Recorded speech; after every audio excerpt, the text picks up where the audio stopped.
Jadi di situ tuh emang tempatnya begituan, Mang E. Jadi itu Satu kampung itu? iya, itu kampung orang dia bilang katanya berhasil sampai 4 miliar ya kan. Sebutin aja terus. Saya datang ke sini, saya pengen ketemu Bunda Dewi Rengganis dan Bunda Dewi Sri Kembang. Rambutnya panjang, cantik, dia pakai kebaya warna kuning, serba kuning Mang E. Terus saya bilang kan, saya pengen ngasih janin saya. Yang tadinya padang savana, itu tuh kayak duit, kayak emas, kuning semua, banyak banget. Saya langsung nunduk, saya geleng doang. Dan yang terakhir, kemana si setan? Saya jadi ikut si setan nih. Mantan suaminya kemana? Nggak tahu itu Mang E. Sampai sekarang? Dia tuh cuma nggak ada batu nisannya doang Mang E. Nggak tahu kemana. Nggak pernah ketemu lagi ya? Nggak pernah ketemu. Sampai dengan hari ini? Sampai detik ini nafkah pun nggak pernah ngasih, nggak pernah ketemu. Tanya kabar anak pun nggak pernah. Kayak anak saya juga pada nganggapnya, ayahmu kemana? Mati gitu. Saya anak yatim gitu aja. Di lereng gunung berkabut, menyala dupa dan doa. Seorang ibu putus asa membawa niat yang rahasia. Dalam keputusasaannya, ia melangkah ke jalur dusta. Demi kekayaan, ia menukar nyawa yang belum bernama. Mantra diucap lirih memanggil sosok pemberi harta. Nama Dewi Rengganis dipanggil dalam rasa putus asa. Namun kini, penyesalan menjadi bayangan tak terlupakan dari ritual pesugihan yang pernah dijalani Mbak Nina.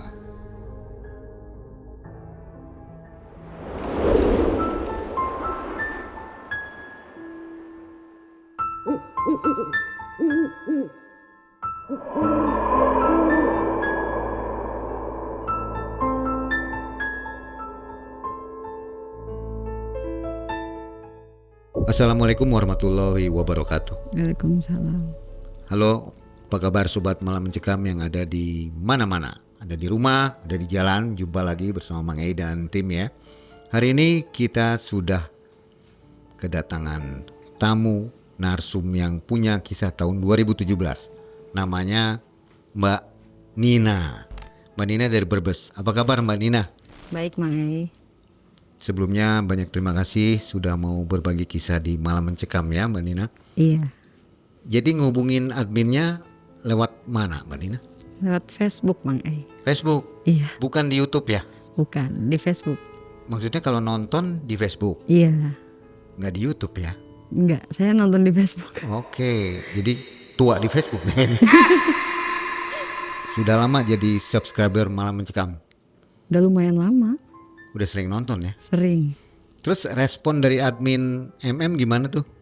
Lumayan cepet sih. Cepet ya? Iya. Alhamdulillah, biasanya lama loh sampai marah-marah, antri kadangnya. Kadang suka ketimpa-timpa. Jadi terima kasih, dan untuk sobat yang belum dipanggil juga mohon maaf mungkin terkendala antrian ya. Iya. Terima kasih Mbak Nina. Ini kisah tahun 2017 yang mana Mbak Nina bersama mantan suami ini ya melakukan hal yang di luar wajar begitu ya. Iya, Akhirnya bisa dibilang begitulah. jadi punya janin baru dari mantan suami. Ini agak aneh ya. Kalau dengan pacar biasanya umum gitu. Ini dengan mantan suami, jadi di luar nikah gitu karena udah cerai ya. Iya. Dan janinnya itu akhirnya dipakai untuk anu ya. Iya. Itu gimana kisahnya kita nanti dengarkan bersama ya. Mbak Nina sekarang sudah punya suami lagi? Sudah. Sudah ya. Dengan yang ini? Bukan. Sudah yang baru? Yang baru dong. Oh yang baru ya. Lebih mantap ya. Lebih mantap lah. Baik sobat, jangan kemana-mana, saatnya kita nonton kisah dari Mbak Nina. Malam Mencekam, Semakin malam semakin mencekam. Mbak Nina.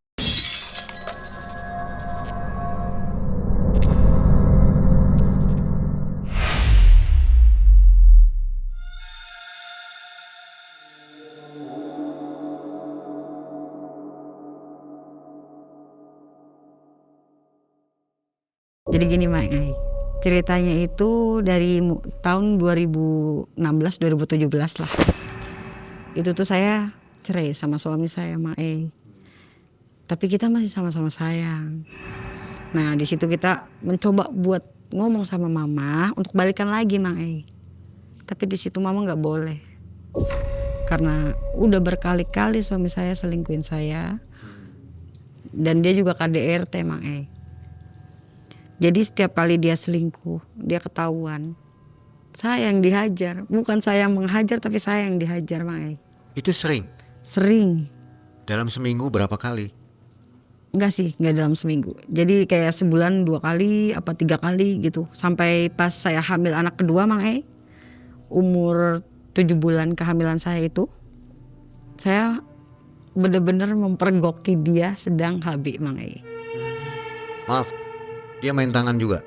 Main tangan juga. Fisik ya berarti ya? Fisik. Saat itu saya emang memergoki dia sedang HB. Jadi saya tuh emosi Mang E. Si cewek itu saya jambak sampai jatuh dari tempat tidur itu. Terus di situ suami saya malah nggak terima. Saya yang lagi hamil, saya yang benar-benar diseret Mang E. Nah di situ saya udah ya udahlah, kata mama saya, udah kamu cerai-cerai. Tapi kan nggak bisa Mang E, saya hamil 7 bulan Mang E. Akhirnya sampai lahiran kan. Begitu lahiran anak kedua, dia minta maaf Mang E. Balik lagi saya sama dia, tapi nggak dibolehin sama mama. Kata mama udah cerai, udah cari yang lain. Gitu kan Mang E. Akhirnya saya minggat. Saya minggat ke Jakarta, kerja di sana, ngontrak di sana juga bareng sama dia Mang E. 4 bulan saya tinggal di sana bareng sama dia. Saya hamil lagi. Di situ tuh kita bingung. Loh, saya lupa nggak KB. Padahal saya habis melahirkan, yang di rumah tuh baru 8 bulan. Saya di situ tuh bingung, gimana ya? Kita mau gimana? Mau digedein dengan keadaan kita tuh sudah nggak berstatus suami istri. Akhirnya kita mutusin buat pulang ke Brebes, buat ketemu sama mama. Dengan gentlenya dia datang ke rumah. Dia datang ke rumah, nemuin mama. Dan yang kita dapat masih sama, penolakan. Setelah itu kita pergi lagi kan, kita bicarain, ini mau gimana ya? Masa mau kayak gini? Kita ngambil satu keputusan, udah kita gugurin aja. Kita cari obat. Akhirnya saya kontak teman saya Mang E, yang jualan obat itu.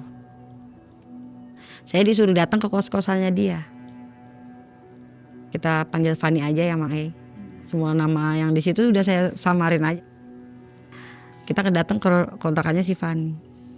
Dan di kontrakan Fani itu ada temennya Fani yang namanya Isti. Saya datang ke situ Mang E, saya bilang sama Fani, saya mau beli obat buat gugurin janin saya. Nah si Isti ini dengar. Gila lu mau digugurin, sayang banget. Kata si Isti gitu. Iya, mama gak bolehin saya balik lagi. Masa iya mau dia kandung sampai gede, kan gak mungkin. Kita jual aja gimana, kata dia gitu. Saya bingung dong, jual gimana maksud kamu? Saya pikir Mang E, dijual itu digedein dulu, dilahirkan ya kan. Begitu udah lahir, kita kasih nih ke orang yang gak punya anak ya kan. Kita jual nih, ini bayi saya jual. Ibaratnya tukar duit sama orang yang gak punya anak. Ternyata enggak Mang E. Dijual itu dalam artian kita itu jual ke makhluk halus ya kan. Saya tambah bingung dong karena emang saya nggak tahu yang kayak gituan lah. Akhirnya si Isti ini ngajak saya pulang ke rumahnya dia. Udah ayo ikut saya aja pulang.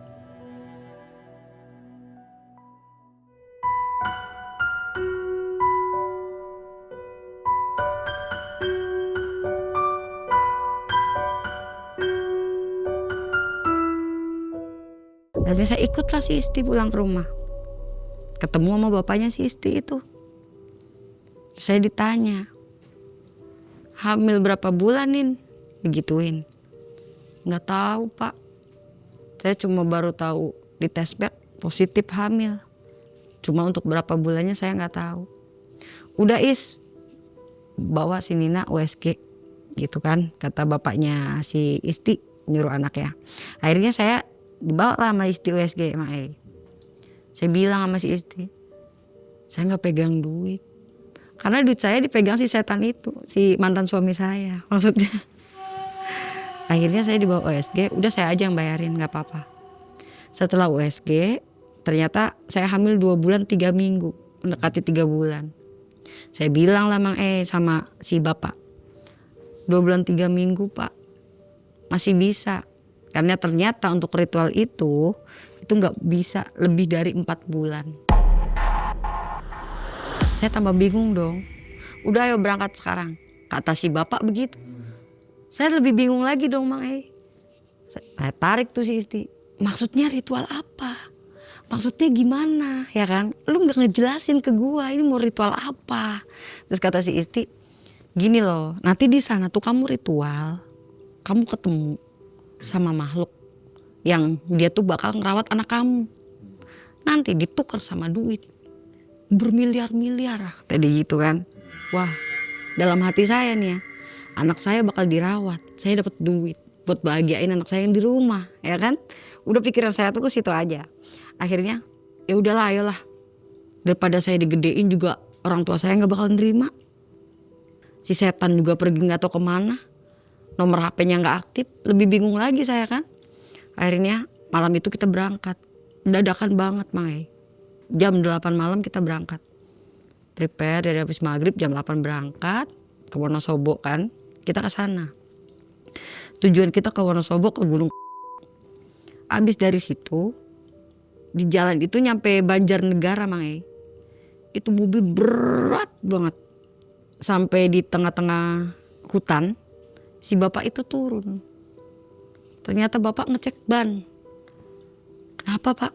Mobil berat banget ya. Padahal kita cuma bertiga Mang Saya, Isti, sama bapaknya. Tapi kata si bapak, mobil itu berat banget. Nah perjalanan dari Brebes sampai Wonosobo itu cuma 4 jam ditempuh pakai mobil. Kalau kita itu 6 jam lebih Mang Jadi kita tuh nyampe sana itu jam 2:30 lebih. Hampir jam 3 lah. Setelah nyampe, saya tidur posisinya. Tahu begitu saya bangun, saya udah tahu bapak sama si teman saya Isti itu udah di depan sama kuncennya. Di sana tuh rumahnya masih gimana ya, rumah orang desa banget Mang Sendirian rumahnya? Enggak. Jadi di situ tuh emang tempatnya begituan Mang Jadi itu Satu kampung itu? iya. Tapi banyak yang bilang jangan sampai tertipu. Ngerti gak Mang Maksudnya ada yang pura-pura jadi kuncen hanya buat ngeraup keuntungannya gitu kan. Padahal dia nggak tahu apa-apa di atas.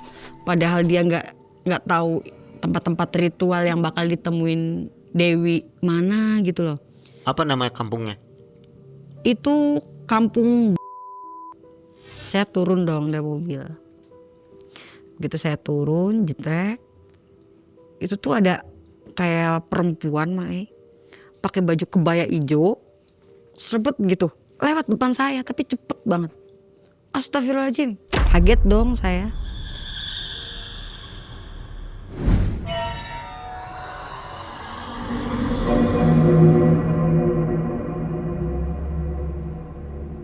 Saat saya astagfirullahaladzim gitu saya kaget.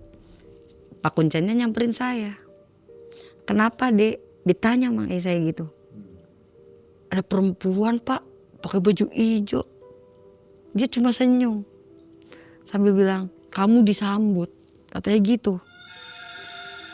Orang yang datang ke sini diliatin itu artinya disambut, dan nanti saat kamu ritual kamu pasti ditemuin, kata Pak Kuncen gitu kan. Terus udahlah kita dibawa ke rumahnya dia Pak Saya kaget dong, loh ini rumah kuncennya. Karena apa? Masih pakai geribik Mang dan lantainya itu masih lantai tanah. Jadi kayak ya rumah orang desa lah gitu ya kan. Sedangkan dia kan ngituin ritual, otomatis dia dapat duit dong, pikir saya gitu kan. Kalau yang berhasil, orang dia bilang katanya berhasil sampai 4 miliar ya kan. Sampai 500 juta, 100 juta. Berarti kan dia dapat dong Mang Itu pikiran saya. Ternyata enggak Mang Duit yang didapatkan itu dia sepeser pun enggak minta. Jadi seikhlasnya saya ngasih.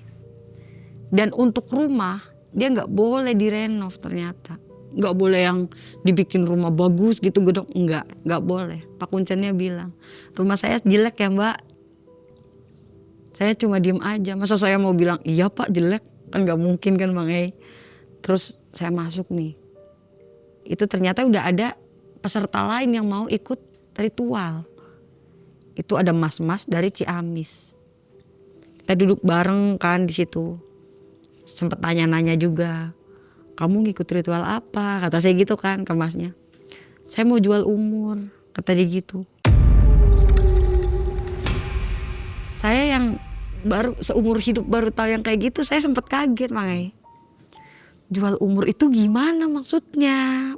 Saya tanya kayak gitu kan, terus dia jelasin jual umur itu nanti umur saya diambil sama dia. Jadi saya hidup cuma setengah, kata dia gitu kan. Saya aneh kan. Maksudnya gimana, diambil dia siapa ya kan. Terus udah tuh Pak Kuncennya bilang, di sini semuanya seperti ini Mbak, tapi banyak yang pura-pura. Dalam artian pura-pura tuh pernah kejadian di situ Mang katanya ada yang dapat kuncen bodong. Jadi dia tuh kayak pura-pura jadi kuncen gitu Mang ditaruhlah di pohon besar ritualnya. Sedangkan pohon besar itu bukan wilayahnya Dewi Rengganis dan Dewi Sri Kembang. Di situ wilayahnya kan kayak gunung itu kayak ini wilayah saya pesugihan ini wilayah saya pesugihan ini kan gitu Mang Jadi di situ tuh kayak genderuwo Mang Di situ yang nemuin katanya genderuwo. Dan orangnya lari. Begitu ditemuin lari dia. Akhirnya nggak ketemu. Hilang kan, dicari sampai 4 hari baru ketemu udah meninggal Mang Makanya saat ritual saya dibilangin, setakutnya kamu, walaupun kamu kaget, kamu takut, bener-bener takut, jangan pernah tinggalin tempat ritual kamu. Begituin saya Mang Karena saat kamu ketakutan terus kamu larinya kamu itu nggak berarah. Nanti yang ada kamu jatuh. Karena menurut Pak Kuncen yang meninggal kemarin itu, meninggalnya itu karena jatuh. Karena dia lari gak berarah kan. Karena takut, saking takutnya kan lari. Nah saya iyain aja. Pokoknya saya resapin aja yang dia bilang kan Mak Terus udah tuh kata Pak Kuncen, udah gini, ini udah nyampe di sini, istirahat dulu. Kata Pak Kuncen gitu kan. Istirahat dulu, besok kamu bakal naik ke atas gunung maksudnya ya kan. Itu kamu bakal ngeluarin energi yang banyak. Akhirnya di situ saya istirahat. Saya sempat tidur juga Mang Paginya tuh jam 7 kan. Temen saya bangun, terus saya dibangunin. Nin bangun, makan dulu. Karena emang udah disiapin makanan sama si ibu, istrinya Pak Kuncen itu kan. Makan dulu, kita sarapan Mang Habis sarapan, Pak Kuncen bilang, untuk ritual nanti kita butuh sesajen. Sesajennya itu kita harus beli di pasar. Mau berangkat sendiri atau ibu yang beliin gitu. Terus kata teman saya, biarin dibeliin ibu aja. Lagi juga kita kan nggak tahu daerah situ Mak Kalau untuk dibeliin ibu, maharnya 1.750.000.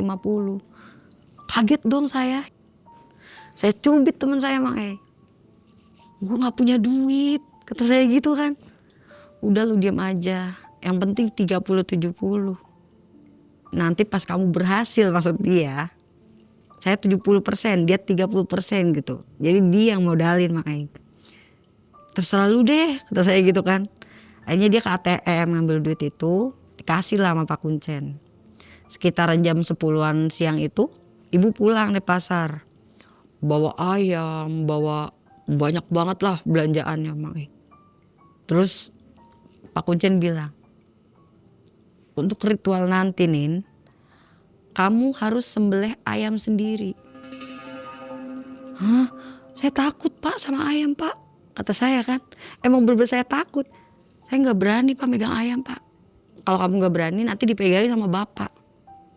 Tapi kamu potong harus putus loh. sekali potong, sekali tebas harus putus, kata Pak Kuncennya gitu. Kalau kamu motongnya nggak sampai putus, anak kamu di sana tersiksa, katanya gitu. Bingung kan, anak saya yang mana nih yang bakal tersiksa ya kan? Iya Pak, saya iya aja kan. Sebelum saya motong ayam itu, yang ayam harus potong langsung kan, saya dimandiin dulu Mang mandiin air kembang sama si ibu, bukan sama Pak Kuncennya, sama si ibu. Dimandiin air kembang tuh. Wonosobo kan dingin Mang Itu jam 10 setengah 11 aja saya masih menggigil karena emang airnya dingin banget Mang Saya dimandiin itu benar-benar apa ini ya ampun, udah gitu kan lumayan banyak ya, 1 bak gitu. Sampai saya menggigil Mang Saya pakai jaket berlapis-lapis di situ. Karena emang kan saya bawanya jaket yang tipis-tipis, bukan kayak pas saya mau mendaki kan emang pakai jaket yang tebel itu kan enggak, emang gak ada rencana Mang Terus saya sama Mas itu dibawa tuh ke ruangan samping rumah. Nah di situ tuh kayak ada tempat kolam ya Mang Itu tuh kayak ada apa ya? Kayak ada yang buat nampung darah gitu loh Mang Kayak yang dari tanah apa sih itu namanya? Kendi ya. Nah, ya itu.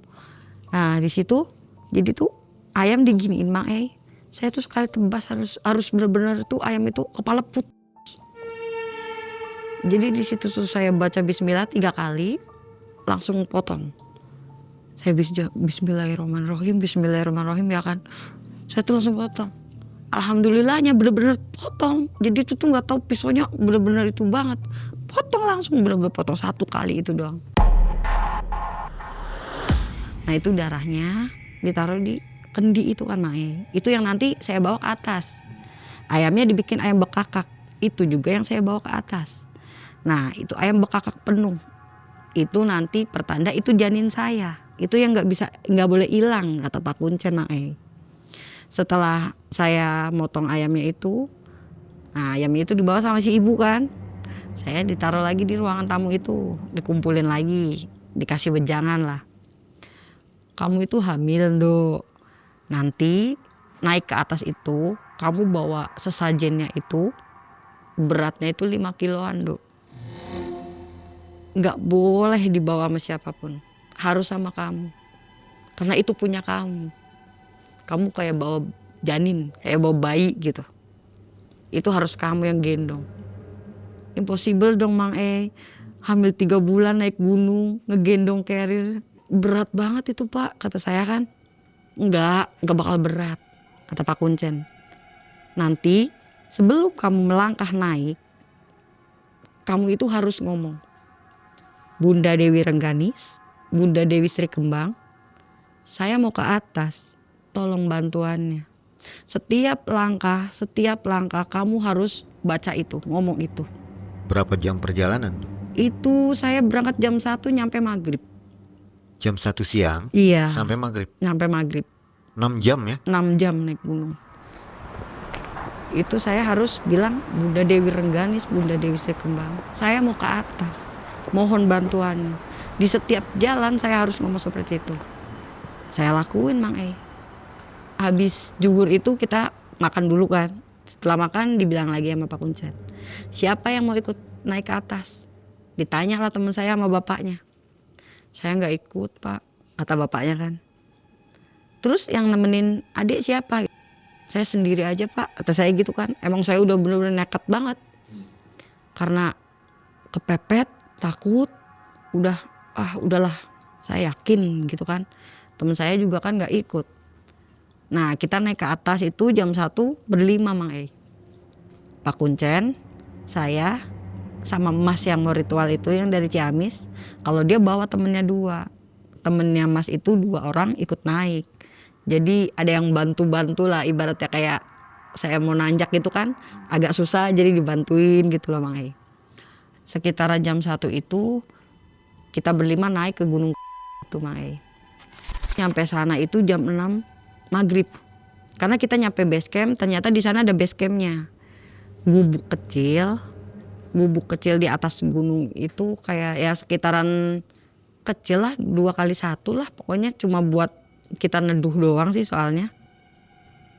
Di sana tuh kita udah berbincang-bincang dulu, bikin mie dulu ya kan buat makan, namanya dari bawah.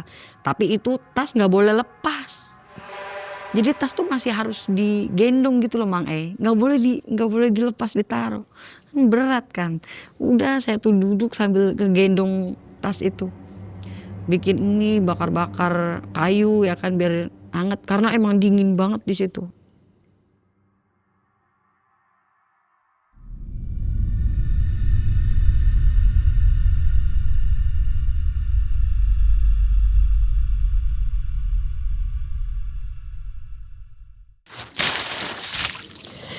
Ini apa sih ngeganjel? Oh, bantal malam mencekam.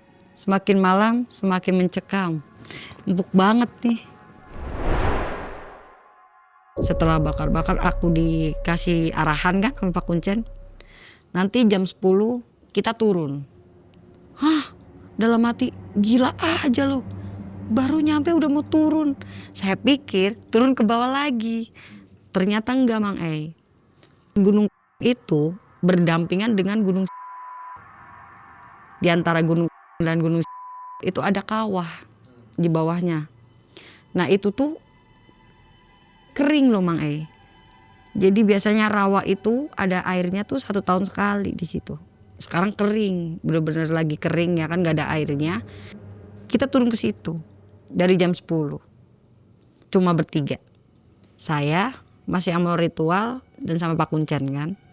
Yang 2 orang temennya Mas itu ditinggal di base camp. Saya turun tuh Mang dari atas ke bawah sekitaran 2 jaman lah turun ke bawah.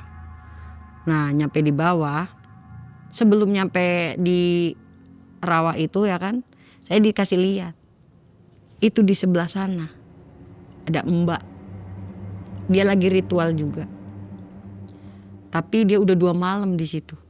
Gak ditemu-temuin gitu Mang Tapi dia pengen lanjut katanya gitu. Dia juga sama mau jual janin juga. Saya liatin. Ya udah tuh saya turun lagi. Nyampe di rawa. Rawa itu berarti gak ada airnya tuh kayak padang savana. Semuanya rumput tinggi-tinggi banget. Kataku ini apa ini? Kan karena aku gak pernah kayak gitu. Tapi emang rasa takut itu gak ada Mang Sedikit pun saya tuh gak punya rasa takut gitu. Karena emang benar-benar udah nekat. Di situ tuh ada batu yang tipis ngehentang gitu Mang Saya ditaruh di situ. Nina duduk di sini. Bapak naruh si Mas ini dulu di sana. Yang orang dari Ciamis itu Mang dia ditaruh di mulut gua Jepang. Di bawahnya gunung. Jaraknya jauh kan dari saya. Saya duduk di situ. Nunggu si Pak Kuncen datang lagi kan. Saya tengok kanan kiri. Semuanya tuh rumput tinggi-tinggi kan. Dalam hati saya ini ada ular gimana. Tapi emang saya nggak boleh lepas dari kata-kata itu. Dewi Rengganis, Dewi Sri Kembang.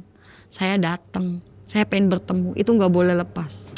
Ditatain lah itu. Sesajen saya Mang di atas batu. Saya disuruh duduk bersilah. Nah ayam bekakak itu Mang ditaruh depan saya. Jaga jangan sampai hilang. Ini janin kamu. Gitu Mang kata Pak Kuncennya. Iya Pak kata saya. Kalau apapun yang datang di sini banyak yang bakal datang ke kamu. Tapi kamu sebutin aja terus. Saya datang ke sini, saya pengen ketemu Bunda Dewi Rengganis dan Bunda Dewi Sri Kembang. Saya nggak mau ketemu yang lain. Itu harus dibaca terus Mang Dan kata-kata asma Allah itu nggak boleh keluar. Kalau kamu keluar kata astagfirullahaladzim atau apa, pokoknya asma Allah, gagal. Gak bakal dia datang. Saya ingat terus kan. Saya ucapin terus itu Mang Terus pas dupa itu kan ada kelapa Mang Itu ditaruh 3 dupa. Dupa itu dinyalain. Bapak pergi ya. Kata si Pak Kuncen kan. Nanti jam 3 Bapak jemput. Kalau emang sebelum jam 3 kamu udah ditemuin, kamu teriak. Panggil Bapak kata dia gitu. Iya Pak. Terus ingat satu hal. Kalau emang dia minta yang lain, maksudnya kalau bukan dedek gitu ya, bukan yang ada di perut saya, dia minta yang lain. Kamu gak mau, kamu gak setuju. Jangan pernah kamu tatap dia. Kata saya, iya. Dalam artian tuh jangan tatap dia tuh, jangan pernah ngelihat orangnya gitu. Karena di belakangnya Mang E itu bakal kelihatannya duit semua. Dan tanpa sadar nanti saya ngangguk.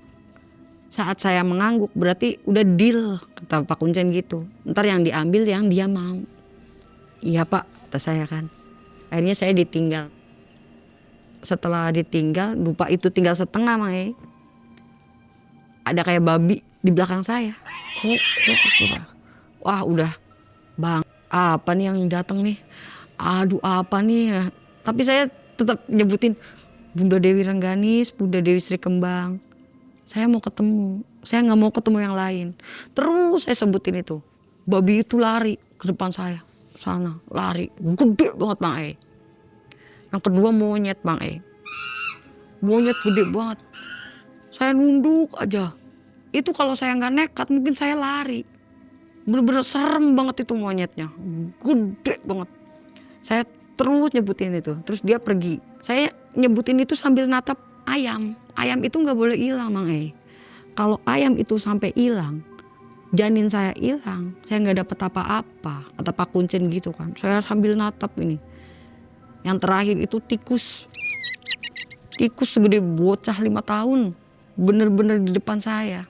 Ambil apel hijau. Terus saya nyebutin itu terus. Sekitaran jam 1 malam kayaknya. Kalau nggak salah jam 1 malam Mak E. Itu saya lagi terus kan ngomong. Emang di situ kita nggak boleh tidur ya. Jadi saya ngomong sendiri gitu. Bunda Dewi Rengganis, Bunda Dewi Sri Kembang, saya pengen ketemu, tolong temui saya nggak mau ketemu yang lain. Terus aja saya sambil nunduk karena saya nggak berani ngedengak, nggak berani nengok kanan kiri. Pikiran saya udah macam-macam karena saya udah ketemu sama monyet yang serem itu. Tahu-tahu serok, ular gede banget Mang E. Kepalanya gede banget, bener-bener tuh nabrak sesajen saya. Warnanya kuning. Itu nabrak sesajen saya depan muka saya, bener-bener saya nunduk. Apa ini ya kan. Tahu-tahu nggak lama setelah itu ada suara halus banget Mae. Enten nelpon do. Ada apa nak? Saya baru berani begini. Luar biasa Mang cantiknya. Rambutnya panjang, cantik. Dia pakai kebaya warna kuning, serba kuning Mang E. Terus saya bilang lah, saya pengen ngasih janin saya. Kata saya gitu Mang E. Dia nggak mau. Enten nelpon do. Mintanya yang di rumah Mang E. Saya bingung dong. Saya emang kata Pak Kuncen kan nggak boleh ngedangak kalau emang dia minta yang lain kan Mang E. Tapi saya sempet ngedangak begini. Maksudnya saya bingung minta yang di rumah. Ternyata minta anak saya nomor 2 Mang E. Yang 8 bulan itu yang di rumah. Saya sempat ngedangak emang di belakangnya itu Mang E. Yang tadinya padang savana. Itu tuh kayak duit, kayak emas, kuning semua. Banyak banget. Saya langsung nunduk, saya geleng doang.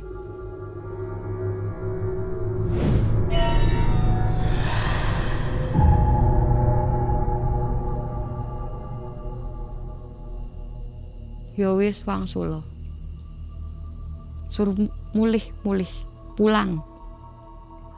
Terus kata saya cuma ngangguk. Habis saya ngangguk nggak lama surup kayak yang tadinya bener-bener kayak terang banget gitu Mang E, jadi gelap, dingin. Yang tadinya hangat banget itu jadi dingin banget, bener-bener gelap dingin ya kan. Udah anginnya gede ya kan, kenceng. Kataku, apa ini? Aku langsung kan kata Kuncennya, kalau emang kamu udah ditemuin dan kamu nggak mau, kamu disuruh pulang, kamu ngomong aja. Walaupun dia udah pergi, kamu ngomong. Bunda Dewi Rengganis, Bunda Dewi Sri Kembang, anterin saya pulang, begitu. Jadi saya ngomong kan, ya udah saya pulang lah. Bunda Dewi Rengganis, Bunda Dewi Sri Kembang, antar saya pulang. Saya ngomong begitu Mang. Saya siap-siap ya kan. Emang sesajen gak saya ambil. Kan emang suruhnya tinggal ya kan. Semuanya ditinggal karena emang gak mau sama janin saya. Jadi ayam pun saya tinggal. Saya naik gak bawa apa-apa. Cuma tas kosong. Naik. Saya ngomong kayak gitu sambil naik ngucap. Tahu-tahu yang di mulut gua itu si Yanto itu teriak, "Nina, tungguin gua." Lah, saya nengok dong. Pas saya nengok ternyata saya udah di atas Mang. Padahal itu saya jalan itu kayak baru 5 atau 10 menit lah. Itu saya udah di atas. Saya nengok itu loh. Kok saya udah di atas? Dia tuh di bawah. Kaget dong saya Mang. Terus tiba-tiba saya nengok, loh kenapa ini saya jadi di atas? Saya baru jalan. Terus ternyata benar apa yang dikatakan Pak Kuncen itu. Jadi saya minta tolong sama Bunda, dianterin benar. Saya nggak lama jalan, padahal saya turun itu 2 jam sampai 2 jam setengah lah saya turun dari atas ke bawah itu Mang. Ini dalam berapa menit udah nyampe? 10 menit. 10 menit? Iya, itu 10 menitan lah kurang lebihnya saya udah di atas. Itu saya tahu, saya sadar saya udah di atas. "Nina, tungguin," gitu kan, sampai kenceng banget. Saya nengok itu loh, kok saya di atas gitu, kaget kan. "Iya," kata saya gitu kan. Dia naik ke atas kan lah Mama. Saya teriak. Emang kan Pak Kuncennya ngomong, kalau emang udah selesai, udah ditemuin, kamu teriak, saya datang. "Pak Anton," saya gitu kan ke Pak Kuncennya. Terus dia datang Mak. "Loh, kok kamu udah di atas?" Itu sekitaran jam 1-an lebih lah. "Kamu kenapa udah di sini? Emang udah ketemu?" Sambil nungguin si Yanto itu naik kan, Mang. Terus saya bincang-bincang dulu tuh, duduk di situ. Duduk sambil nungguin si Yanto naik. Saya duduk, kata Pak Kuncennya, "Kamu udah ditemuin?" "Udah Pak." "Yang baju apa?" "Saya yang nemuin saya baju kuning Pak, bukan yang baju hijau yang saya lihat." "Oh, Bunda Rengganis," katanya gitu. "Dia galak kan," katanya gitu kan. "Orang pada bilang kalau yang Dewi Rengganis itu galak," katanya. "Ah enggak," kata saya kan. "Enggak Pak, cuma iya agak tegas aja. Ngomongnya juga seperlunya. Begitu saya ngegeleng saya langsung disuruh pulang." Saya gitu kan, saya ceritain ke dia. Terus, "Iya sih kalau tapi cantik ya?" "Cantik Pak." "Berarti dia mintanya yang di rumah kan?" Kata si Pak Kuncen gitu. Ternyata dia udah tahu emang mintanya yang di rumah. "Iya Pak." "Kamu sempat ngeliat nggak di belakang dia?" "Sempet Pak, karena pas dia ngomong minta yang di rumah saya sempat ngedangak Pak. Terus saya langsung nunduk lagi karena saya ingat pesan Bapak, kalau emang kamu nggak mau kamu nunduk, karena kalau kamu ngedangak ngelihat di belakang dia dengan tidak sadar kamu bakal ngangguk." Pak Kuncen bilang kayak gitu. "Ya sudah, berarti bayi kamu perempuan," kata dia gitu, karena emang nggak mau Mang kalau anaknya perempuan itu nggak mau. Yanto naik nyamperin kita, duduk juga dia di situ. Pas ditanya, "Kamu ditemuin?" Ke si Yanto, "Temuin Pak," katanya gitu. "Kenapa?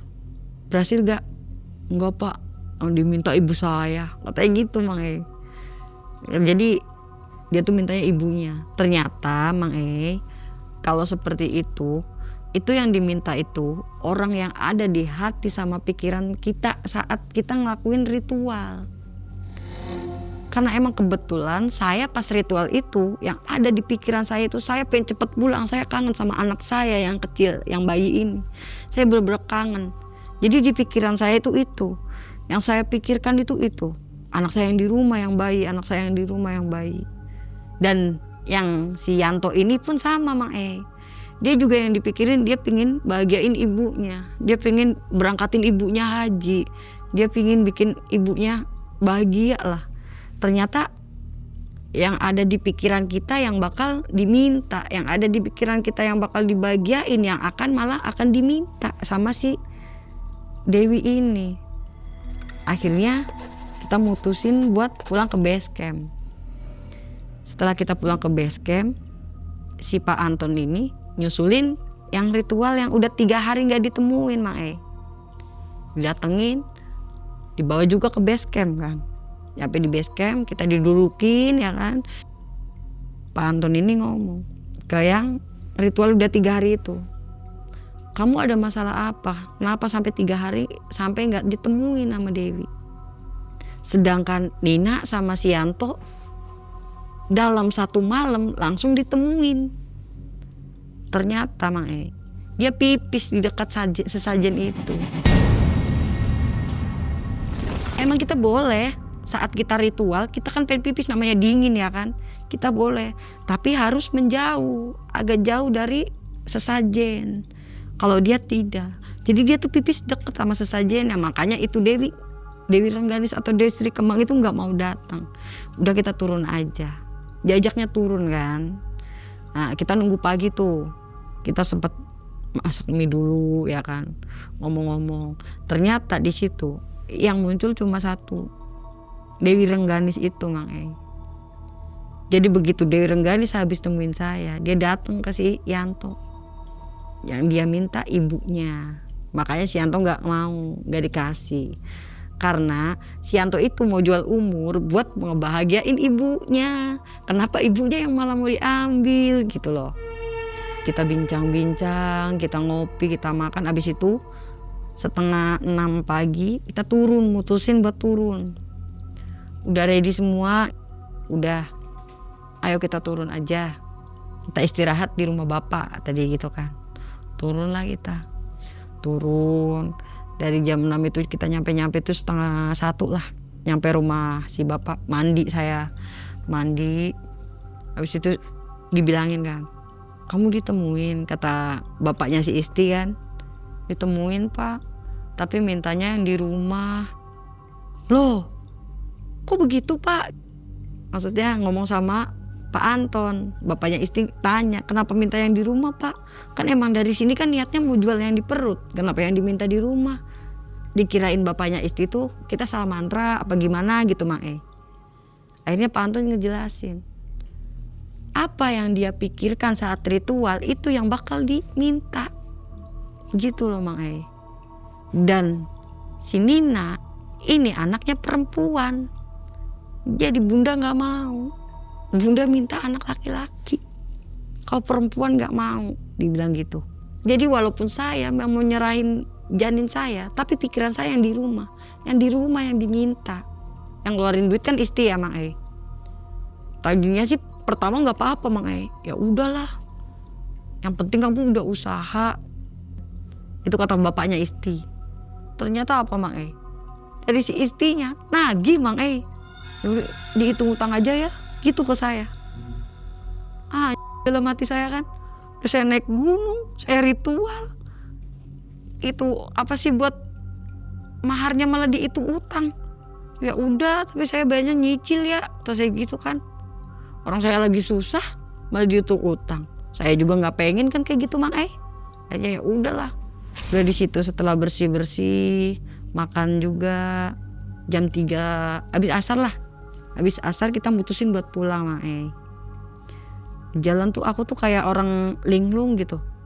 Kayak diem aja. Enggak tahu kenapa pikiran aku tuh enggak karuan Mang Aku mikirin yang di rumah ya kan. Karena kan anak saya di rumah bayi malah diminta gitu loh Mang Ini si setan kemana? Banget ini orang kagak ada tanggung jawabnya, sedangkan dia tahu anaknya dia yang di rumah, bukan anak orang lain, bayi lagi yang di rumah Mang Saya di jalan tuh kayak diem, sampai Isti tuh, kamu kenapa ngelamun gitu? Saya kepikiran yang di rumah, kata saya gitu. Kenapa harus minta yang di rumah?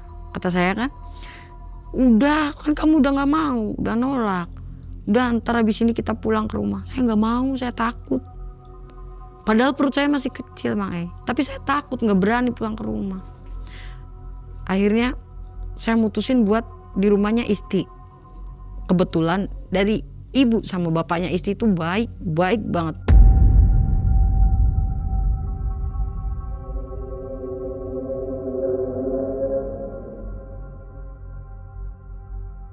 Sampai rumahnya Isti, kan saya sempat mandi Mang di rumahnya Pak Kuncen itu kan.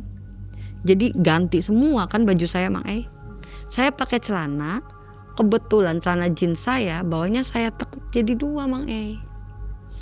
Lah saya di situ mau ganti celana, saya lurusin dulu dong Mang ya kan.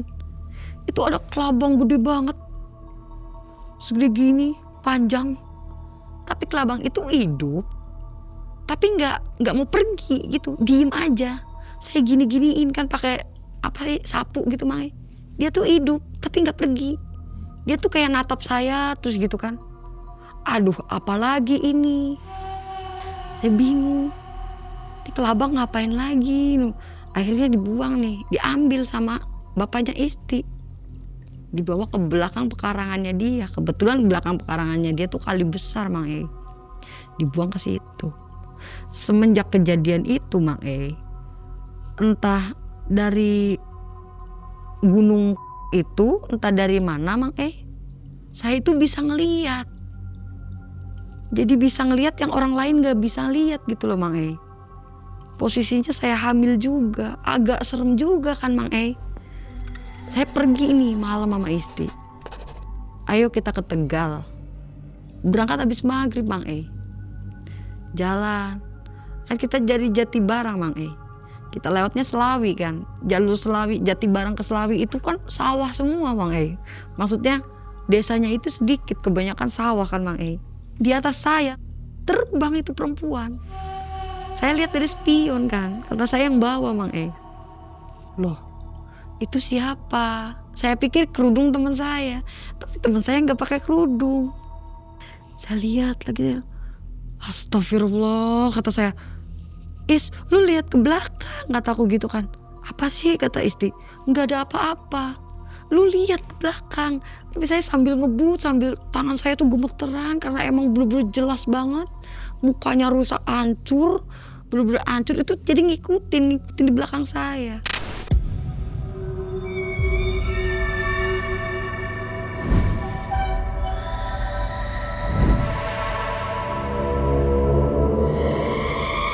Habis nyampe bundaran Selawi itu hilang, nggak ada. Saya di situ udah lemes banget. Saya lemes, saya duduk kan, kata si Isti karena dia emang gak ngeliat ya Mang. Kamu kenapa gitu kan? Udah pucet banget muka saya. Saya dibeliin minum sama Isti. Minum. Kamu kenapa? Kamu kenapa? Kamu gak ngeliat tadi ada yang ngikutin kita di belakang motor, bener-bener terbang di belakang kita. Gak ada. Lu halu digituin kan. Halu dari mana? Saya bener-bener ngeliat. Sekali itu saya kejadian. Kedua kalinya pas saya lagi ke daerah Tegal Mang. Itu di situ tuh saya kebetulan gak berani pulang ke rumah kan. Jadi saya mutusin buat ngekos di Tegal sama si Isti. Kebetulan Isti itu Elsie Mang. Saya itu jadi anjelonya dia Mang, buat bayar utang saya. 1.750.000 itu Mang. Dengan cara apa bayarnya? Anjelo. Anjelo itu apa? Antar jemput lont. Wah, vocabulary baru nih. Nah iya, maksudnya saya itu jadi antar jemputnya dia Mang. Selama ya saya juga nggak berani pulang ke rumah Mang. Dia kerja di karaoke. Jam 8 saya anterin. Nanti saya balik ke kos. Nanti jam 3 saya jemput di hotel. Seperti itu aja selama 3 bulan sampai hamil besar.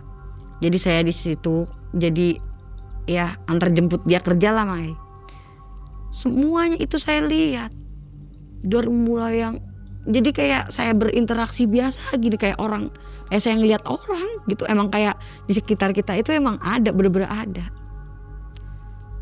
Itu tuh semenjak kejadian dari gunung itu sampai saya hamil besar pun itu saya ngelihat semuanya. Jadi saya bisa tahu, saya bisa oh ternyata kayak gini. Terus tiap hari lihat, jadi saya nggak ada rasa takut Mang. Itu pun saya pertama kaget, takut juga. Saya di kamar mandi pun saya minta antar, nggak mau saya mandi sendirian. Jadi kita tuh kayak, apalagi saya hamil besar ya Mang. kayak ditatap gitu, diliatin gitu tuh tiap hari Mang Tidur pun tidur Mang Saya tidur, begitu bangun di samping saya tuh udah ada duduk gini ngeliatin saya tidur. Orang mana yang gak kaget, apalagi saya yang baru pernah ngeliat begituan Mang Oh ternyata seperti ini. Kayak warung-warung yang ibaratnya pakai pesugihan penglaris kayak gitu pun saya tahu Mang Jadi teman saya ngajakin saya makan di bakso di Tegal lah Mang Itu di situ saya ngeliat, jangan di situ lah kata saya kan. Ya emang ada itunya, saya ngelihat kan. Lihat apa? Kayak perempuan Mang Jadi dia tuh berdiri di depan apa sih, gerobak baksonya gitu Mang Air liurnya Mang Masya Allah kata saya. Sosok perempuan? Perempuan, bener-bener perempuan. Wajahnya hancur separuh. Jadi begini nih, ini bibir itu begini. Jadi mangap, dia tuh mangap Mang tapi bibirnya miring gitu loh. Air liurnya, kata saya, jangan di situlah kata saya gitu. Itu enak kata teman saya, itu enak, saya biasa makan di situ. Ya udah kamu makan. Saya nggak mau makan kata saya kan. Kamu mau beli apa? Saya mau beli sate ayam aja kata saya gitu. Begitu hamil 8 bulan, saya mutusin buat pulang ke rumah. Sampai akhirnya saya lahiran kan, melahirkan si Dede. Emang bener Mang ya keluar itu anak cewek, bener-bener perempuan. Berarti kan di sana emang ternyata ritual seperti ini nggak menginginkan anak perempuan. Ternyata dia udah tahu dari mulai hamil 3 bulan itu udah tahu yang di dalam perut saya itu perempuan. Padahal kita kalau USG aja 5 bulan 6 bulan kan Mang tahu jenis kelamin. Luar biasa banget keluar anak perempuan. Dan sekarang anak saya yang saya lahirin itu sampai sekarang udah besar Mang udah 8 tahun. Dia sekarang indigo Mang Jadi dia tuh kayak bisa ngelihat. Setelah lahiran saya nggak bisa ngelihat apa-apa. Yang tadinya saya bisa ngelihat gitu kan ya, kayak ya Allah serem banget sih kayak gini. Ternyata abis ngelahirin dia tuh kayak hilang gitu loh Mang Saya nggak bisa ngelihat apa-apa. Bener-bener kayak yang ya udah biasa aja, nggak kayak saya yang dulu gitu, nggak bisa ngelihat apa kayak biasa saya ngelihat kuntilanak gitu apa gimana. Ini enggak. Jadi sempat berapa bulan bisa sensitif? Sampai lahiran. Begitu saya lahiran itu hilang. Kayak saya tuh ngeliat orang, loh kok kayak biasa aja gitu, nggak ada yang serem-serem kayak sebelum saya lahiran. Sampai habis lahiran itu Mang Dan sekarang anak saya yang saya lahirkan itu, dia tuh kayak punya dunianya sendiri Mang Kayak punya 2 dunia, gimana sih? Dia tuh kayak punya temen yang saya nggak lihat. Sering dia main sendiri gitu, ngobrol, curhat gitu. Dede main sama siapa? Ya gitu kan. Sama temen Dede mah. Siapa? Ini. Gitu. Ini siapa? Takut dong saya karena saya udah nggak bisa ngelihat lagi kan, takut. Dede serem tau deh, jangan kayak gitu. Kamu kayak orang gila. Mama kirim ke RSJ ya. Saya takut-takutin kan Mang Mama yang gila, orang saya yang main sama teman saya, kata si Dede gitu Mang Sampai sekarang juga dia sering kayak gitu. Sering buat saya takut juga, kadang-kadang ngagetin gitu kan. Awas mah apa? Ternyata awas di situ ada gitu. Ada tante. Kalau manggil Mbak Kun itu dia tante. Cuma ada tante. Ada tante. Sampai saya punya anak bayi yang sekarang sama yang baru itu Mang dia yang sering jagain. Mama ada tante jahat, mama tantenya galak, mama tantenya melotot. Jadi dia ngasih tahu saya apa yang datang itu, dia yang ngasih tahu saya. Nggak ada, mama di sini, mama jagain, nggak ada gitu. Saya gituin kan, mama nggak percaya. Dia gitu doang. Sekarang dia udah kelas 2 SD Mang Nah si keluarga Isti ini memang calo atau sering melakukan ini, nganter-nganter orang gitu? Pernah berhasil nggak? Emang pernah berhasil, dia pernah berhasil Mang Dengan kasus yang sama? Jual Tapi janin gitu. Enggak, jual musuh. Berhasil ya? Berhasil. Itu bapaknya istri cerita sama saya. Katanya, saya dulu jual musuh teman saya. Itu dapat 2M. Itu sama, kejadiannya juga sama di Gunung. Dan sama Pak Anton juga kuncennya Mang Makanya dia udah kenal. Tanpa telepon dia langsung datang ke sana. Langsung datang di situ langsung disambut karena emang dia udah sering ngelakuin kayak gitulah ibaratnya. Emang keluarga dia tuh kayak apa sih ya? Kayak yang bener-bener orang suka yang mistis-mistis begitu Mang Jadi kayak pesugihan gitu apa? Dia nyari penglaris gitu kan. Saya sempet juga diajak ke sini Mang daerah Plumbon. Itu diajak dia nyari penglaris ke daerah Plumbon sini. Saya pernah diajak terus ke Gunung Cermai ya. Saya ikut juga. Cuma saya ikut doang. Yang lakuin ritual emaknya dia. Saya nganter aja itu mah. Oh ternyata keluarganya dia tuh suka yang kayak gini gitu. Berarti istri juga pakai juga ya? Istri pakai, susuknya banyak Mang Ya kalau kita perempuan yang lihat dia biasa aja. Tapi kalau laki-laki yang lihat dia, wah luar biasa Mang Apa aja dikasih buat dia. Oke, Mbak Nina, dari kisah ini bisa disimpulkan bahwa melakukan pesugihan itu susah atau enggak? Susah. Susah ya. Jadi Susah. belum tentu berhasil ya. Belum tentu berhasil. Sudah mah dosa, Udah dosa. belum tentu berhasil. Iya bener. Gimana pendapat Mbak Nina? Menyesal nggak? Kalau saya benar-benar nyesel sih. Yang saya takutin, saya udah ngegorok ayam ya Mang Yang dibilang ayam itu janin saya. Sebelum saya lahiran saya udah takutnya, anak saya ada kepalanya enggak ya? Anak saya ada kepalanya enggak ya? Gitu loh Mang Karena emang udah saya gorok kan di situ. Ternyata alhamdulillah masih dikasih bentuk yang sempurna, yang cantik. Jadi mending gak usah deh ngelakuin kayak gitu deh. Karena udahlah dosa, susah, belum tentu berhasil. Yang dirugikan siapa lagi kalau bukan anak atau keluarga yang lain lah yang diminta. Mending pengen kaya, pengen punya banyak duit, kerjalah. Dan kayak gitu. Efek ke rezeki sekarang gimana setelah melakukan itu? Ada nggak perbedaan? Lebih sulit atau gimana? Alhamdulillah sih. Semenjak saya menyadari itu salah Mang saya dekatkan diri sama Allah. Alhamdulillah Mang Ya anak bawa rezeki juga sih. Tobat nasuha ya. Iya, bener. Dan yang terakhir, kemana si setan? Saya jadi ikut si setan nih. Mantan suaminya kemana? Nggak tahu itu Mang Sampai sekarang? Dia tuh cuma nggak ada batu nisannya doang Mang Nggak tahu kemana. Nggak pernah ketemu lagi ya? Nggak pernah ketemu. Sampai dengan hari ini? Sampai detik ini nafkah pun nggak pernah ngasih, nggak pernah ketemu. Tanya kabar anak pun nggak pernah. Pokoknya cuma nggak ada batu nisannya aja Mang Cuma nama doang lah. Kayak anak saya juga pada nganggapnya, ayahmu kemana? Mati gitu. Saya anak yatim gitu aja. Cuma saya nggak ngajarin, emang kan anak butuh peran dari orang tua ya Mang Oke. Sedangkan dia kan nggak dapet, sekarang dapetnya dari bapak sambungnya ya. Alhamdulillah dia nganggap bapak sambungnya itu ayahnya dia, ayah biologisnya dia nganggapnya. Jadi aman ya anak ini ya? Aman. Si siapa tadi nggak tahu namanya.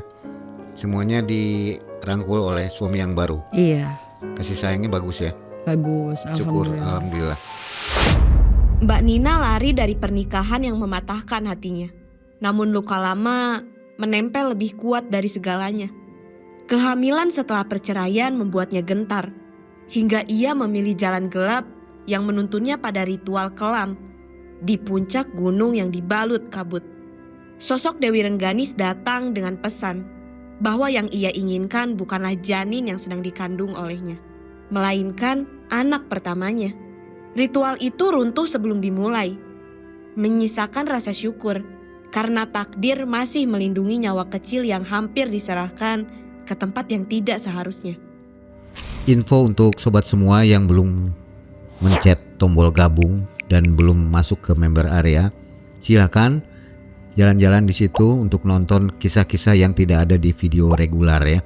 Karena di sana ada kisah mistis yang tidak bisa ditampilkan di sini. Oke, mudah-mudahan sobat suka dengan fitur tambahan dari Malam Cekam.